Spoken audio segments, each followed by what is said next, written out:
Happy Midday, South Boston. So this morning I posted a prayer about falling back in love with yourself. Why is it so difficult? And so I'm going to ask this question and then I'm going to give a brief answer. The question is, why is it so hard to fall back in love with yourself and feel worthy again?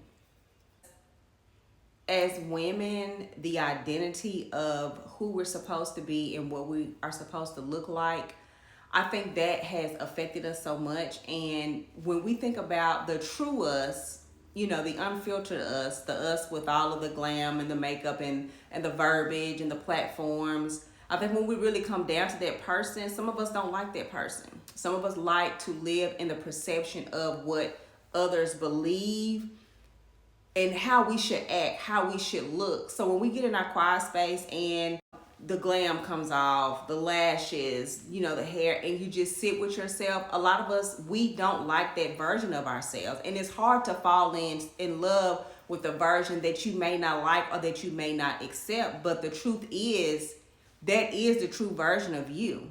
Even me today sitting here, the glam, the wig. Look, I have cancer. Look, I have cancer. I lost my hair. This is just an extension of who I am. You know what I mean? But I have to learn even now how to fall in love with this version of me with no hair.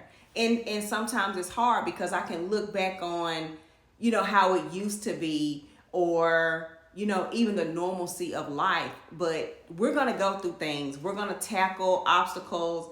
We're going to be down. We're going to have bouts of anxiety. Some of us may go through depression. But at the end of the day, when you get to the point to where you can fall back in love with yourself, when you can be the true version of who you are, on camera, off camera, in front of people, and, not in front of people, that's when you're going to elevate. That is when you're going to elevate. We have to learn to love ourselves. And if we have fallen out of love with who we are, we have to find ways to fall back in love.